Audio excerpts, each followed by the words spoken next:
Okay, mayong hapon sa tanan, no? Gina-invite ko mo sa pag-open sa inyo Biblia diya sa Matthew chapter 20, verse 20 to 28.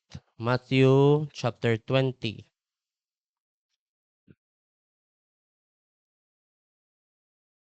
Matthew chapter 20, verse 20 to 28.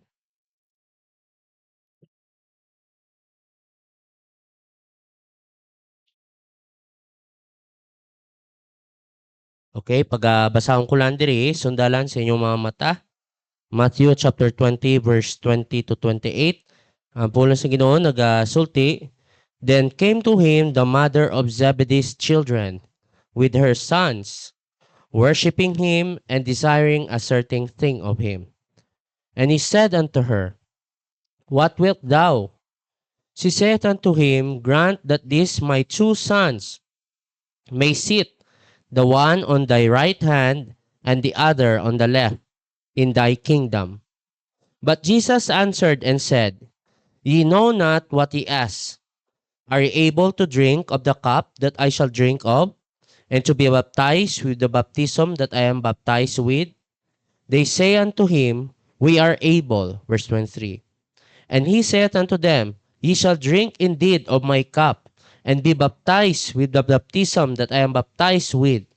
But to sit on my right hand and on my left is not mine to give, but it shall be given to them for whom it is prepared of my Father. And when the 10 heard it, they were moved with indignation against the two brethren. But Jesus called them unto him, and said, Ye know that the princes of the Gentiles exercise dominion over them, and they that are great exercise authority upon them. But it shall not be so among you.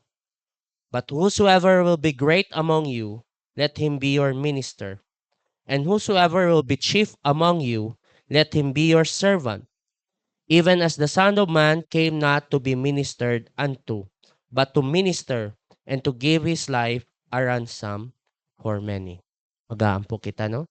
Ginoo, Diyos nga balaan, salamat sa kaning opportunity nga makatuon kami usab sa imo nga pulong.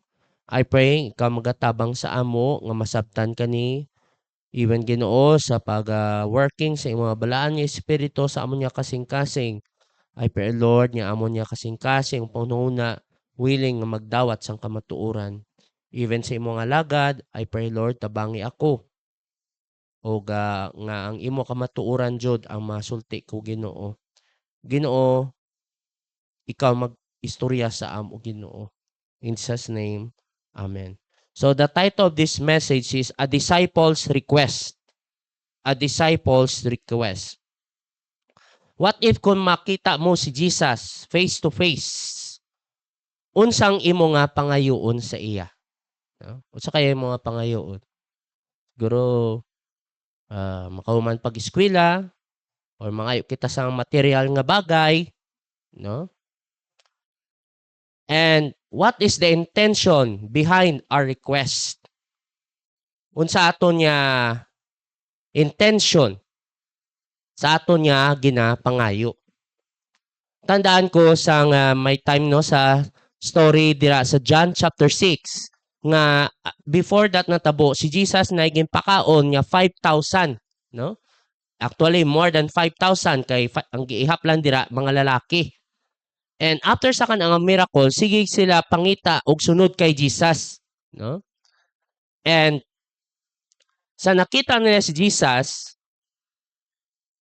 seems to be nga gusto nila mangayo usab sang panalangin nga mga tinapay nga ginhatag ni Jesus, no? Pero wala na ginhatag ni Jesus, no? Nagsulti si Jesus, ayaw nyo pangitakan ng tinapay. Ako ang inyo pangitaon, no? Ako ang tinapay sang kinabuhi, no? And after that, sige nga discussion ni Jesus, nabot sa punto nga dili sila nga dili makuha ang ina gusto, hinay-hinay sila naghawa, no? 5,000 naghawa, ang nagbilin 12, no? And nangutana si Jesus sa ila, bayaan niyo ba ako? No? Bayaan niyo ko? Nagtubag si Pedro, Ginoo, dili kayong baya sa imo. No? Ikaw ang gagunit sang eternal life. And you believe that you are the Messiah. No? You are the Christ. No? Ang 5,000, wala silang padayon kay wala nakuha ang ilang gusto. No? Kani, ang 12 nagpadayon kay nailhan nila kung kinsa si Kristo Jud. No? Si Jesus is more than material thing. He gives more than those things. And I believe kini mga disciple, one of their greatest desire, knowing that who Jesus Christ is to serve Him. No? Mag-alagad sa iya. A genuine disciple of Jesus Christ aspires and has the willingness to humbly serve Him as the master of his or her life. Ang pinakadako nga desire sa aton kinabuhi para sa aton Ginoo mo nang desire handom. May word ka mong handom? Wala, minam. Handom nga mag-alagad sa iya sa tibuok nato nga kinabuhi. Nga naman, now makita nyo diri no, may 5 ko diri ka points what is a genuine disciple of Jesus Christ. Number 1, a genuine disciple of Jesus Christ first does not seek the seat of honor. Now makita mo dira sa verse 20, si James and John yung mag-isuon, nag-adto sila kay Jesus uban ng ilang mama. Siguro basi ipaboran sila ni Jesus sang ilang wish kay uban nila ang ilang mama, no? Now what can we observe and learn from their actions? First, right action but wrong intention does not honor God. Right action but wrong intention does not honor God. Now, kung mulantaw mo dira, ato kita dira no, sa verse 20, kita nyo na nagpaduol sila kay Jesus. No? Gwapo nga aksyon nila. No? So, tidira sa verse 20, worshiping Him. No? Paduol sa kay Jesus. No? Nagsimba kay Jesus. No? Yet, it was with a wrong intention. Unsa ilang intention? Nangayo sila dra favor kay Jesus. Ug nagsulti ang mama ni James and John, she said unto you, grant that these my 2 sons may sit the one on the right hand and on the other left in thy kingdom. No? So, may sina, kay this is in response sa ginsulti ni Jesus sa Matthew chapter 19 verse 28. Lang taon nyo dira, no? Nagistorya dira si Jesus, basahan ko lang diri. Mingon si Jesus kanila sa Matthew chapter 19 verse 28. Mingon si Jesus kanila, sapagkat tinuod sultian ko kamo, muabot ang adlaw nga baguhon sa Dios kining kalibutan.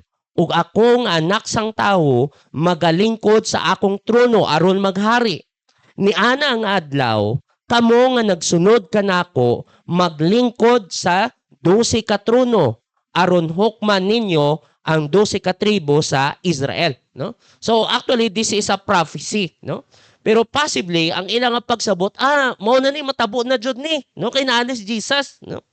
And murag kung saan pa nagpa-booking na sila kay Jesus, no?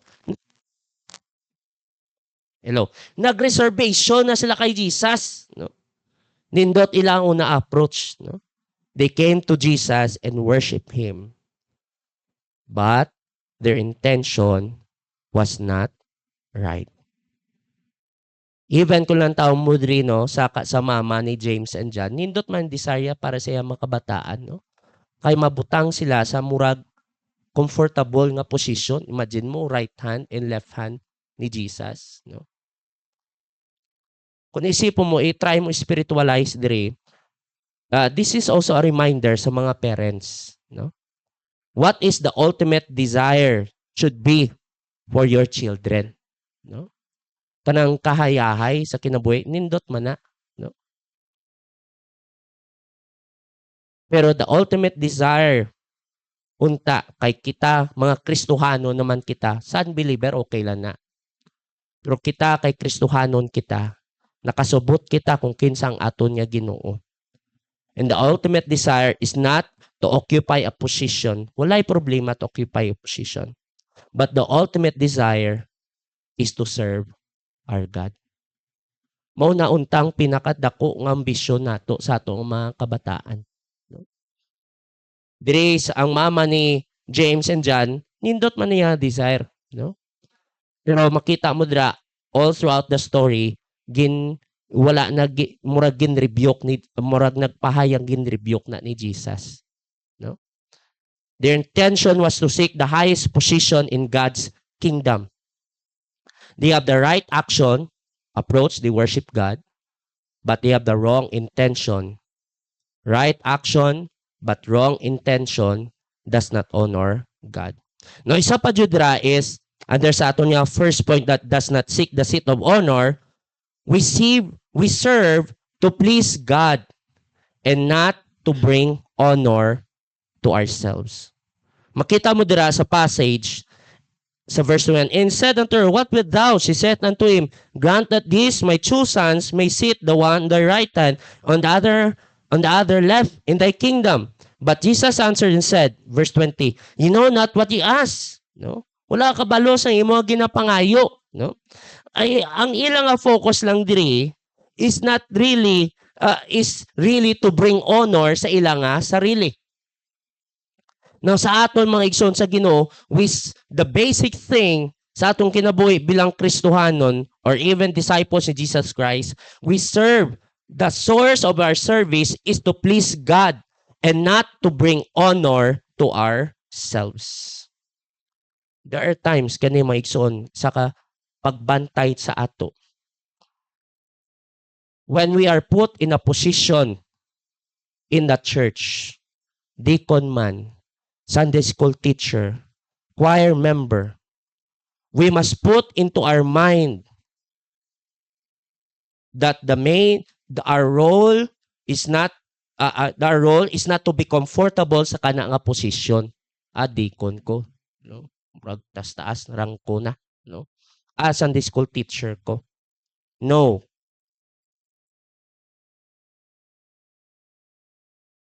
We are there to serve, to please God. The motive of our service, time will come, kung nakita sa kanang posisyon, kung ikaw man, it will be tested on the level of service, are we willing to commit? No? There are times kung nakita sa posisyon sa pagpangalagad sa Ginoo, there are times we think like mga boss kita. No? But no. We are there to serve. Especially, are we willing to continue? Kung wala, may nagalantaw. Are we willing to go on? Maski, are we willing to go on? Kung wala'y nagalantaw na. Wala'y recognition. Or even, kung dili ka man officer or you have no position in the church, you are a member of the church. You keep on serving still faithfully. Maski wala kasang naasa role. We serve to please God and not to bring honor to ourselves. Now, there's nothing wrong on seeking reward sa Ginoo. Wala na problema. In fact, according sa Hebrews chapter 11 verse 6, there's nothing wrong, but it should be based on pleasing and honoring God. We pursue rewards, but the basic is ang desire nga i-honor o i-please ang Ginoo. Hebrews 11:6 na ingon, but without faith it is impossible to please Him. For he that cometh to God must believe that He is, munang una, and that He is a rewarder of them that diligently seek Him. So makita nato that number one, A genuine disciple of Jesus Christ does not seek the seat of honor. He strives more than anything else to serve God. Number 2, a genuine disciple of Jesus Christ has the willingness to endure the hardship of service. Insulti dira sa verse 22, basahan ko sa Bisaya. Apan gitubag sila ni Jesus, wala kamo may balo kung unsang inyong gihangyo. Kay gusto nila sang position kay Jesus, no? Right hand, left hand, no? Right position. Wala kamo mahibalo kung unsang inyo ginahangyo. Maantos ba ninyo ang kasakit nga hapit ko nang atuson? Mingon sila, oo, maantos na mo. Sabi no, abtik sila magtubag, no? Actually, they were really focused sa prestige sang posisyon niya na. Na isa ka bagay nga ma-learn nato diri, as a servant of God has the willingness to endure the hardship of service is that be willing to carry the cross of suffering. When you serve God, it is not only for the reward, but you must be willing to carry the cross of suffering. Now, sa Amplified Bible, makita niyo dira sa inyong Bible, sa King James, sa verse 22, cup, no? Are you able to drink of the cup? No, sa Amplified Bible, describe na siya, expound niya, no? The cup of suffering. Willing ka ba mag-inom of the same cup of suffering nga ako na agyan? If you want rewards from God, you must be willing to endure sufferings for His sake. No?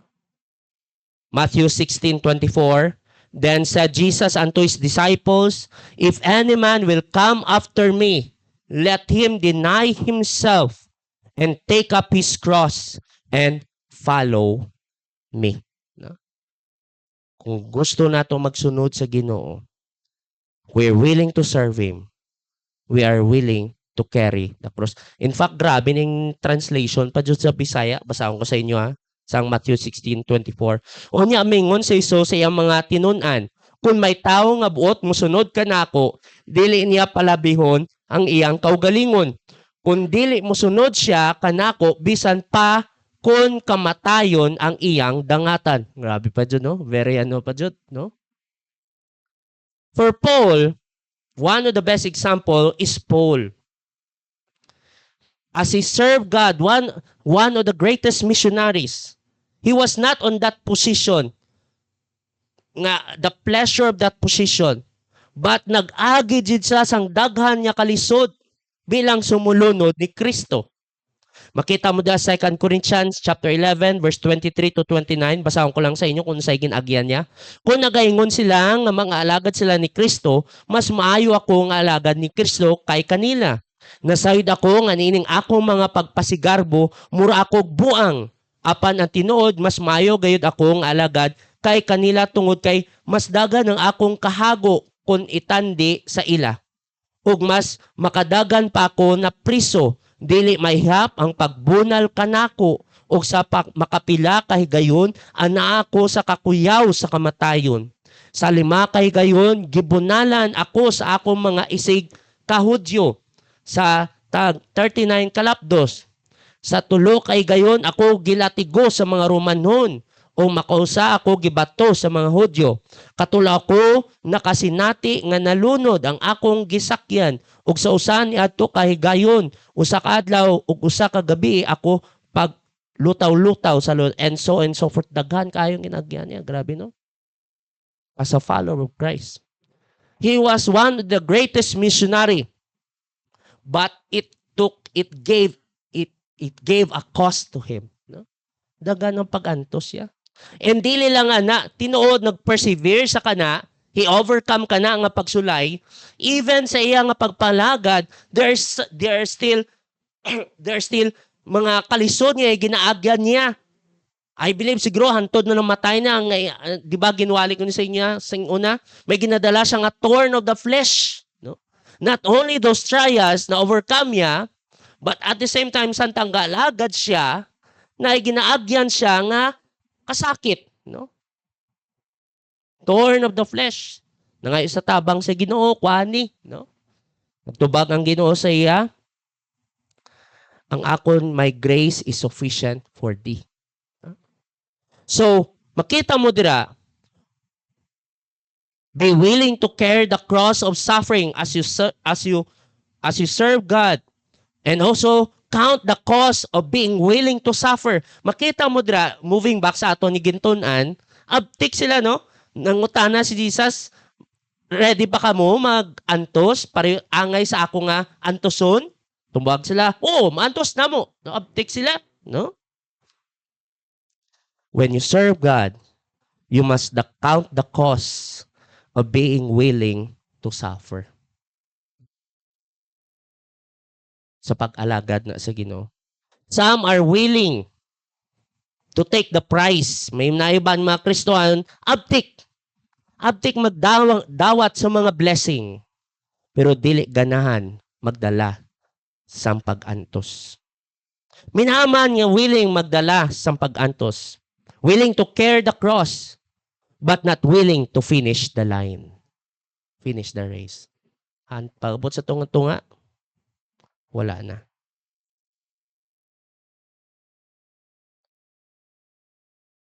So makita mo dira ikadua, a genuine disciple of Jesus Christ has the willingness to endure the hardship of service. Number 3, a genuine disciple of Jesus Christ understands that to serve is a privilege. Na-bless ko ni sa wali ni Pastor Borneo, no? Nga ang pagpangalagad, privilege na siya. Ato kita sa ato niya text, no? Sa verse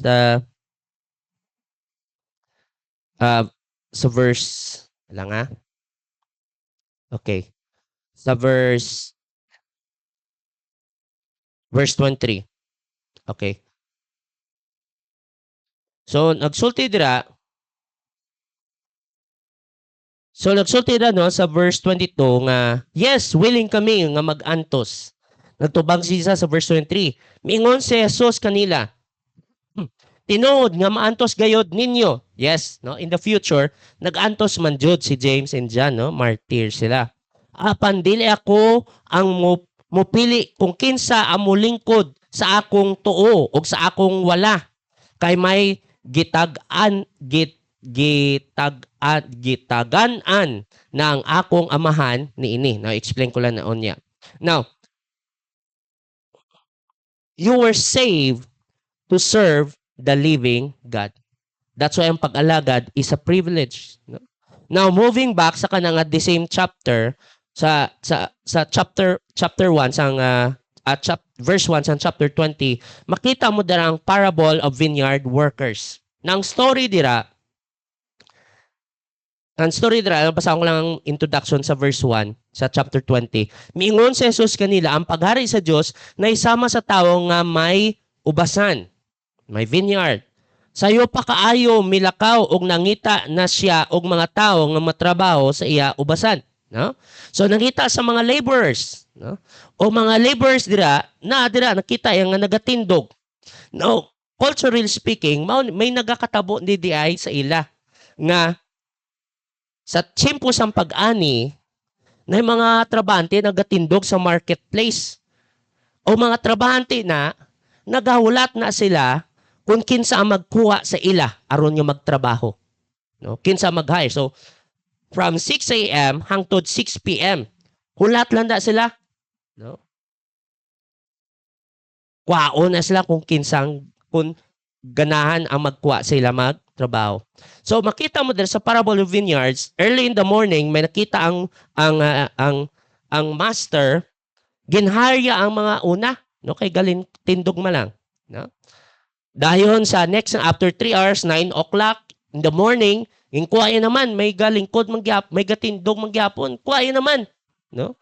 O nag-promise sila sa iya nga, magtrabaho ka mo sa ako, tagaan ko mo sang whole day nga sweldo. Hangtod nga pag-abot na alas 5, doon na mag-closing, no?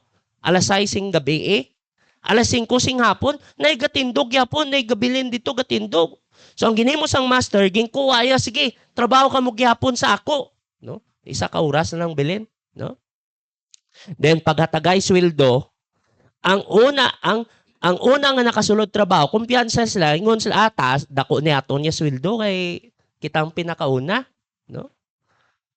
Sa naghatagay na sweldo, the same amount ang ginhatag sa ila o sa ulahi nga ginkuha.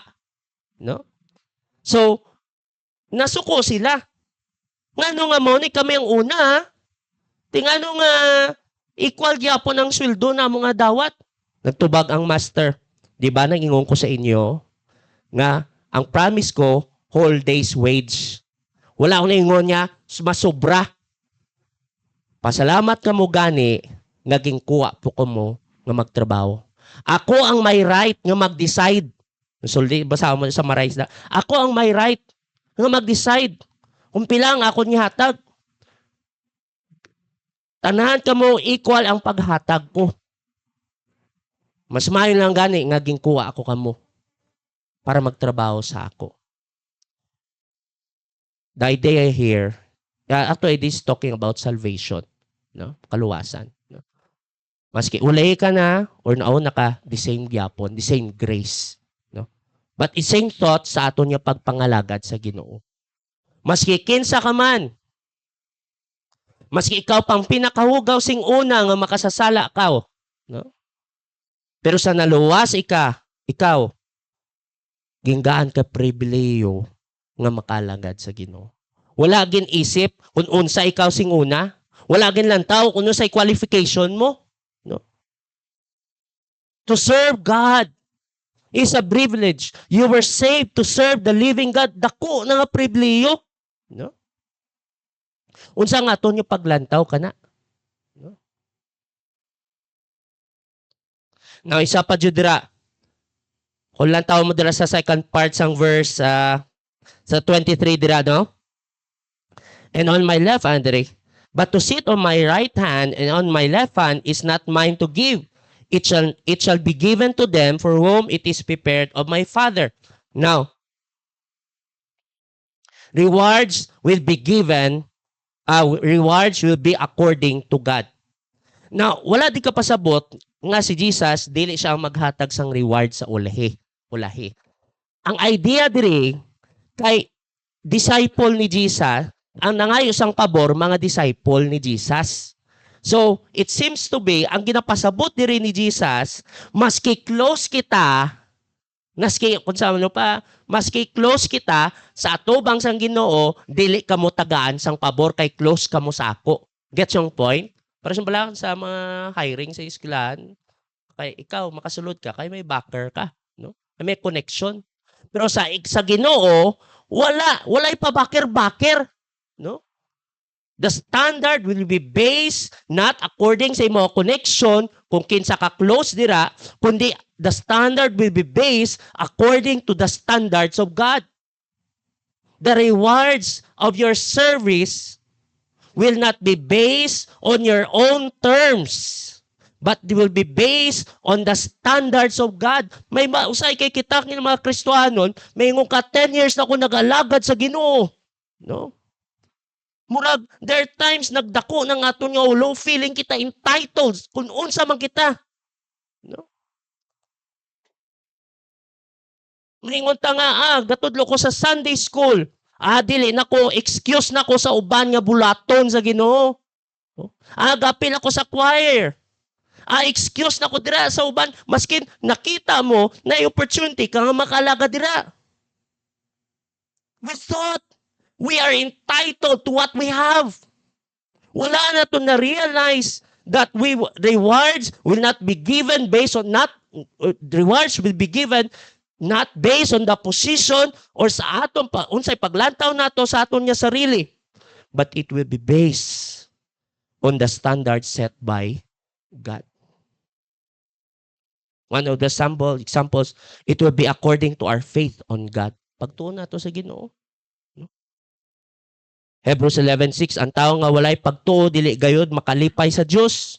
Tungod sa bisan kinsa nga maduol sa Dios, kinahanglan motuo nga adunay Dios ug motuo sab nga siya ang muhatag og ganti ngadto sa mga nagapangita kaniya.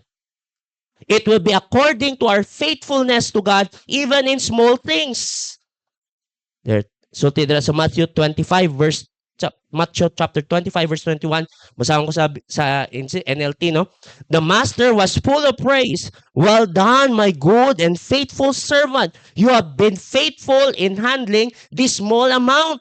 Say King James, you have been faithful in handling small things. So now I'll give you many more responsibilities. Let's celebrate together. Makita mo dira, no? Wala na ingon dira nga 10 years ko ngunang alaga. Naghatag ako sang dako sa simbahan. Ako nag-donate kani. No. It will not be our own self-entitlement, but it will base according to God's standard. So makita mo dira, no? Understand that to serve is a privilege. You were served to save the living God. Reward should be according to God, not to our own entitlement. Number 4. A genuine disciple of Jesus Christ knows that the way to greatness is humble service. Nantawa dira, no? Sa 24 na, no? Hangtod ano? Hangtod 27, no? The way to greatness is humble service. Ang iano dira is actually makita mo dira ang highlight dira sa verse 26. But it shall not be so among you. But whosoever will be great among you, let him be your minister. No? Now, kani nga Pangulo na, permanente ni ginausap-usap, discuss ni Jesus sa mga disipulo. Sample, may nadira sa Matthew chapter 18, verse 1 and 4. At the same time came the disciples unto Jesus, saying, Who is the greatest in the kingdom of heaven? Verse 4. Whosoever shall humble himself as this little child, the same is greatest in the kingdom of heaven. And many chapters, many verses, passages, Matthew chapter 23, verse 11, Mark chapter 9, verse 34, Luke 9:46, and Luke chapter 22, verse 24 and 26. Daghan ginausap-usap ni Jesus nga discuss sa mga disciples that greatness, the way to greatness is humble service. No? Siguro nakita ni Jesus nga sila ni ang 12 apostles, no? Amo ang mag-spread sang gospel. Basi may time na ingon sila, basi maggarbo sila, no? Garboso kay kami ang mga panguna, no? Kami ang magpapundar sa iglesia ni Kristo, no? The Church of Jesus Christ, no? But gin-remind sila ni Jesus permanente para dili magdako ang ilang ulo. The way to greatness is humble service. Now, sa makita nato dira sa kanang part, humble service is not a competition. It is a cooperation. Humble service is not a competition. It is a cooperation. Na makita mo dira sa verse 24. Nantawa ang reaction nila. Sang kita nila nga si James and John, desirous sila sa kanang taas nga posisyon, sila man, no? Nasuko sila ba? Basahan ko din sa Bisaya, no? Og sa pakadungog niini sa napulo, nangasuko sila batok sa duwa ka magsuon. Actually sila man may desire man, no? Murag crab mentality na, no? Away sila, no? That is what happens kung ang balasihan sa aton nga pagpangalagad sa Ginoo ang posisyon. Start to become a competition. Humble service is not a competition.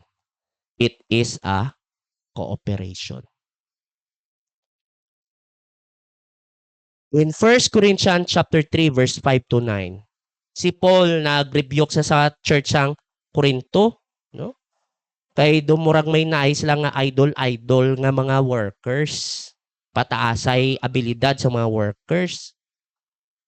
Unsay sulti ni Paul sa ila? 2 Corinthians chapter 3 verse 5 to 9. Sulti ni Paul, who then is Paul? Who is Apollos? But ministers by whom you believe, even as the Lord gave to every man. Kinsa man na sila, no? Mga alagad sang Ginoo na. Sulti ni Paul, I have planted, Apollos watered, but God gave the increase. So then neither is he that planteth anything, neither he that watereth, but God that giveth the increase. Naambak kita dira sa verse 9, pinaka-importante ni. For we are laborers together. Ye are God's husbandry. Ye are God's building. Grabe yung mga insulti ni Paul dira, no? We are laborers together. Humble service is not a competition. It is a cooperation. Kung dili ka ka-interest sa choir, may iban pa yung opportunity nga makapangalagat. Di ka song leader, may iban pa dyan. No? Sa mata sang Ginoo, there are times, no, may wrong mindset ako noon. Ang ganahan nato ang posisyon nga makita sang tanan. Pero ang dili sa makita tanan, gamay ang mga voluntaryo. No? Hugas pinggan, hilo CR, magsilhig. Pero sa mata sang Ginoo, importante na tanan. Wala sang patas-taas. No? Now, humble service is not competition, it is a cooperation. Next idea there is, greatness demands more humble service.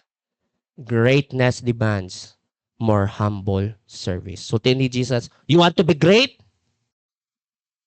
It demands more humble service. Nantayo nito na verse 25. Sa ato niya text, no? Matthew chapter 20, verse 25. Musa gitawag sila tanan ni Jesus o giingnan. Naibuluan ninyo nga mga kadagkuan ni ini nga kalibutan may gahom sa pagmando sa ilang mga ginasakupan ug sila ang magbuot kung unsa ang ilang buhaton kanila. So no? Kung ikaw na sa posisyon, ikaw magsugo-sugo. Ano? Pero insultin Jesus siya, apan dili ingon ni ini ang angay kaninyo. Kay kung kinsa kaninyo ang gusto nga mahimong gamhanan, kay nahanglan nga mahimo siyang inyong sulugoon. O kung kinsa kaninyo ang gusto nga mahimong pangulo, kinahanglan nga mahimo siyang ulipon sa tanan. Grabe, no? Greatness demands more humble service. If you have many talents, if you have many skills, dagan mo talents, dagan mo skills, dagan ka man nabalaan. Dagan sang resources nga pwede mo nga maggamit sa imo kinabuhi. Dili na ginhatag sa imo para lang sa imo. Ginhatag na sa imo aron nga makaalagad ka sa kadaghanan. The greater talent, skills, and resources demands greater coverage and more humble service. Parehas, describe din sa 1 Corinthians chapter 12. Ang lawas ni Kristo, kita mga Kristohano, describe din nga parts of the body of Christ. O describe dira, basahan ko na rin para ma-appreciate nyo. 1 Corinthians chapter 12, verse 22 to 26. Ang tinuod, ang mga bahin sa lawas, nga giisip natong luya, kinahanglan gayod nato. Ang mga bahin sa lawas nga giisip natong dili kayo importante, atong gihapong giampingan pag-ayo. O ang mga bahin nga murag law ay tanawon, pangitanawon, at usab gihapong gipatahom. Apan dili na nato kini kinahanglan buhaton pa sa mga bahin nga matahom na daan. Mao kini ang gibuhat sa Dios sa atong lawas aron matahangan og pagtagad og dungog ang mga bahin nga murag dili kaayo importante. Gibuhat sa Dios ang mga bahin sa atong malawas aron magtinabangay og dili aron magkabahin-bahin. Busa kun ang usa ka bahin magantos, ang tanan niya bahin magantos usab. O kung ang usa ka bahin dayegon, ang tanan niya bahin malipay usab. So Tedra, ang other part of body was greater power should protect a part of the body that is very delicate. Pero sinang haton niya heart, luya na, no? So, ginaprotektan sa sang ribs, nga gahi kayo, no? The one was great power The one who has lots of talents, ginhatag na sa imo sang Ginoo, dili nga aron nga maglantok nga ikaw ang great, the great. But the greater skills you have, resources you have the greater responsibility to serve the many. No? Greatness requires, the way to greatness is humble service. And last, genuine disciple of Jesus Christ seeks to follow the example of Jesus Christ. Natang na example Jesus Christ sa sarili. Bisan pa gani ako nga anak sa tao, wala mo ni dinhi sa kalibutan aron alagaron, kundi aron mualagad og muhatag sa akong kinabuhi sa pagtubo sa daghang mga tao. Naon sa makita nato diri, he humbled himself so that he can serve. Grabe no? Ginoo nga gamhanan aron nga may opportunity sa pag-alagad, ginpaubos siya ang iya nga sarili. Usay sa tao ya, taas ang posisyon ko, dili ko magsilig dira, no. Ano ko, public speaker ko. Dili ko ya mag-speaker sa AFC, gamay man lang na sa AFC. 5 man lang nagapil. Sa kadaghanan ko yung mga sultiya, dili ko dira. Kana no, say may mga muna nga pangununa ba, no? Pero makita mo si Jesus, siya ang Diyos sa tanan.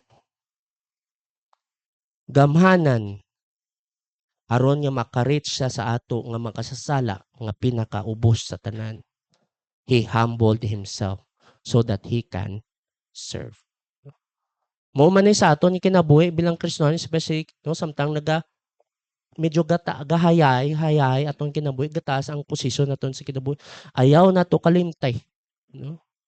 Nga even si Jesus nagpaubos aron nga maka-alagad. Masubo no, usay kita no. Nana sa posisyon, no. Dili na kita kabalo magpanaog. Gusto nato ang kanang complex na mga murag may prestige no, quote and quote, no. Sa mga simple dili na ganahan. He humbled himself so that he can serve. And not only that, balik kita sa aton text. So tidra no, even as the Son of Man came not to be ministered unto, but to minister and to give his life a ransom for many. His overall intention is to serve. When Jesus Christ came into this world, his overall intention is to serve and not to be served. Sabi no? Ang iya nga, naatos diri sa tuta, ang iya nga, pangununa jud nga mag-alagad, dili nga siya alagaron. So, kamusta kita, mga igsoon sa Ginoo? How are we? Sa aton nga pag-alagad sa Ginoo. May it be no, sa aton pag kinabuhi, samtang na isang po masing ga-progress na to sa aton nga kinabuhi, no? Ayaw na to kalimtan ang example ni Jesus Christ, no? Sadly mo gakatabo ni no, sa aton sa mga Kristohanon, no? Isa man nagbabantay sa mga officers sa church, no? Kaya mo ni dili na magano sa mga mas maginahimo iya sing una sang dili pa sa officer, no? Remember, we are here to serve, to please God, to honor God, and not ourselves. May this be a lesson for all of us, and I hope pray nga nakadawat kita sa mga panalangin gikan sa pulong sang Ginoo. Let's pray.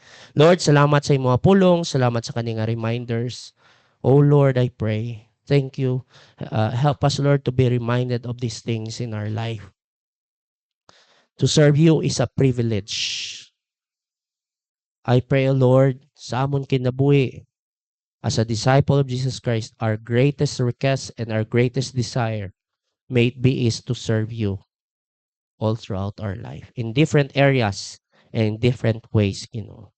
In Jesus' name, Amen.